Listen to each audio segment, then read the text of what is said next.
Hello, welcome back to the channel. This is another one of my videos where I talk about vampire books. So I'm going to be talking about all the V5 vampire books and talking about how they've been of use to me as both a storyteller and how I'm using them. As a long-term vampire fan, my love of Vampire the Masquerade goes back to second edition, sometime about 94, and how they may be of use to new players. Because vampire game I'm running at the moment is for new players. And talking about how they are engaging with the new lore, the game, and the background. So, starting off with Crimson Gutter, I've talked about the core book before. I'll talk about the core book again in another video. So, for me, the three books which would be really useful for a new storyteller or somebody new to Vampire the Masquerade would be the core book, the player's guide, and the Crimson Gutter. Crimson Gutter does a few things, and let me show you.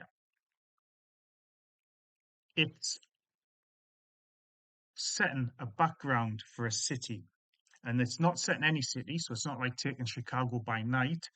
You are able to create a city around it. So you could create a city off to nowhere, or use it as inspiration for your own city. Certainly, I'll talk about this in more detail later on. I've used it as inspiration for my Glasgow by night. It's never sunny in Govan. There's also a simple story you can run in there over several chapters, each sort of chapter being designed for one play night. So if you're new to Storytelling Vampire, it gives you a bit of structure to work through. It's based around new players engaging with a plot line. It gives you some NPCs you can use in the city. It gives you some key locations you can use in the city. Then beyond that, it also gives you some one-shots you can run. So, for example, a night where you go off and you're joyriding with an axe, or you have to go and meet the Camarilla in Elysium, or go to the Church of Cain to one of their ceremonies. And there we go. As you can see, the table of contents, it's all based around low level, street level characters. I've played the Elder game, I've played the Ancilla game, I've played the court games, I do live role playing. What I really like about V5 is it feels like it's gone back to the streets of second edition rather than the global soap opera that third edition became. The art throughout it all, it's got some nice art. It is all pen and drawn. I know the core book has some photo art that has divided opinions, but yeah, the art is a quality. The traditional vampire art was always kind of black and white. I'm really enjoying sort of dabs of color, red especially. This gives you an example of some of the sort of details it gives you, allowing you to create your own scenes from broad brushstrokes. As an example, I was really taken with the location called Pink Slips, which is a club where pink slips, I presume in America, is if you've been laid off, you get a pink slip. You go and you lay down and you get a pint and beer. So in Never Sunny in Govan, I've set pink slips up as a pub called P45, which is a form you filled in when you were unemployed. So the idea is when you were laid off in Govan from the shipyards, you used to go to the old Union Hall, which is now P45, put your P45 down, and you'd get a pint and a shot. Whiskey, it's in Scotland. So in the modern era, it's a sort of the P45 is the old Union Hall, and that is now sort of like a punk venue. But I grew it a bit more, so it's more of a community space. So during the day, there's extra bits, halls attached to it for community groups to meet, maybe some faith groups to have meetings, yoga groups, some soup kitchens, and at night it's a punk club with labyrinths of vampires can get up to all sorts. And so I took that idea and created it for my own city and my own setting. It introduces plot lines for the Camarilla and the Anarchs, but also for the Church of Cain. Now, Cults of the Blood God, and I will talk about that as a book in another video, talks a lot about kindred religion, and the Church of Cain is a big part of that, sort of having feet in both of the key sects of Camarilla and the Anarchs. And you'll see later on how there's some really interesting plot lines for the Church of Cain that you can use. Now, in the city, there are several NPCs fleshed out. And the idea is if you're starting off with new characters, you can have these NPCs as your slayers. What they've done is all the NPCs are linked to the sort of core clans.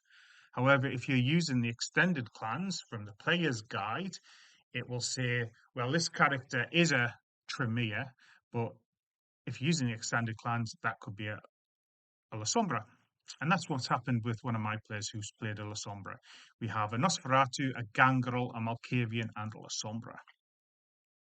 So here's one of the character profiles. So as you see, Marilyn Haig, Camarilla, and Church of Cain member. Tremere, however, La Sombra, if you're using the extended clan, so this is my La Sombra's sire. Description of the character, step blocks, then you've got a bit of appearance, in play, what they're like, as a sire, what they're like, and these characters do pop up later on in the storylines. So it's a nice way to entwine your players in storylines and have set NPCs that they can talk to. Then you've got the story itself, and the first block of the story is there's a white attack at P45. Then you've got to kind of meet the Camarilla and or the Anarchs and talk about it and meet them. Then you go off in an investigation. So that was really good pacing. So my first plot line, first night, we did go into P45. We did characters hunting, their relationship with the blood. We'd done a bit of background about them as vampires newly embraced. And then there was a white attack, so they saw what happens when they don't control a beast. The second game was them going to meet the Camarilla. So that's them getting introduced to some more NPCs. That also means that they have seen how the Camarilla works, how the Camarilla operates, made some contacts, and found out a bit more about what's going on in the city around their immediate area in Govan. And then the third session that we've run so far is the characters starting to get onto the streets and do some research, close down some Masquerade leaks, and then find out about the truth of what's happened with the white. So it's working really well.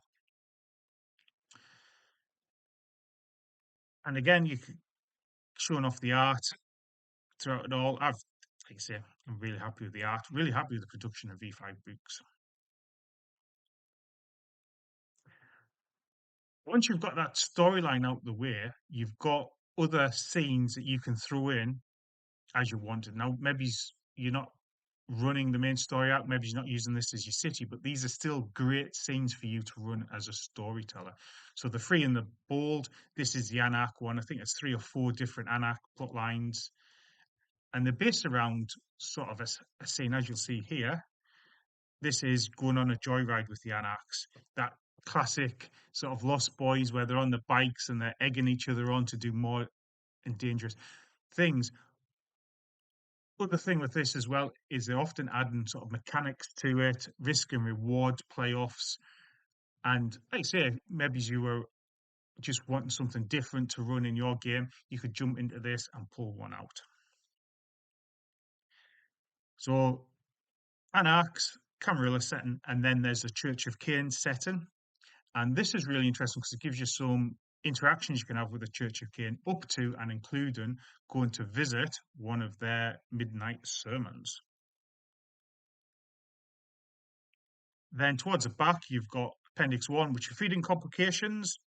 Like I say, I really like the fact that V5's put the emphasis on vampires feeding. In previous editions, and don't get me wrong, I loved second and third edition at the time, but that blood pool where you got 10 dots of blood, 10 points of blood, and you're spending it, just became a mechanical resource. The blood pool works so much better, I think, in V5. You're going to feed maybe a bit more, and having feeding complications adds to the flow of the story. You've also got some plug and play scenes, so if you're wanting a quick off the shelf, as you say here, abandoned warehouse or art gallery, it's there, a descriptor, some key things to think about, so it helps you as a storyteller. So that's your view of the book. Let's talk a bit about my experience with it. So, as you've heard, I've been using it as a basis for my own tabletop chronicle, Never Sunny and Govan, set right here in Glasgow. It's given me a solid foundation to build on and centering the story on key locations.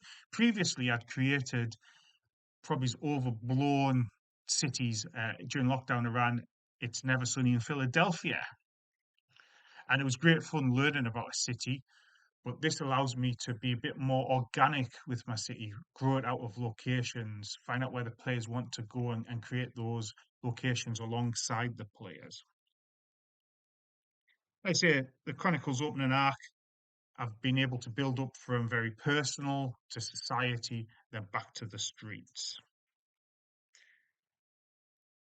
And for me, as an experienced storyteller, it allowed me to take this book down to V5 and explore it how the writers intended. My Never Sunny in Philadelphia, I loved running that, but it was very much me coming from previous editions, and it kind of felt probably a bit more third edition.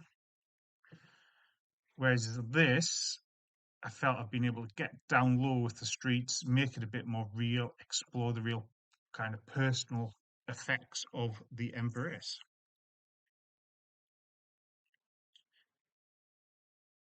I really like the additional scenes. I've not used any yet, but certainly I've got a few interesting things I can pull into there to draw on. Thinking about Glasgow, maybe if we did have a joyride, an Anarch joyride in Glasgow, what would that be like? What local customs could that change it to? It really gives me stuff to think about. Reading and running Crimson Gutter, for me, it felt like rediscovering what V5 was always meant to be, messy modern tragedy. And I would say if you're new, it's a perfect place to start. Like I said at the start, core rulebook, player's guide, Crimson Gutter will give you the three tools you need to go and run your stories. And then everything else, as you'll discover if you see more of these videos, will add to that. If you experience, it'll inspire you in ways you didn't expect. The structure, the atmosphere, and the story hooks make it one of the best support books in the line. My verdict is for me, Crimson Gutter is a strong 11 out of 13. It inspired me as an experienced storyteller, and just like I said, it's a brilliant addition. It's stylish, dangerous, and dripping with story potential, and it's everything that I wanted Vampire to be. Speaking of the player's guide and the core book, the player's guide is going to be the book I'm going to get my fangs into next. So, I'm Uncle Cthulhu. Feed well, stay hidden, and remember, no one looks good under ultraviolet.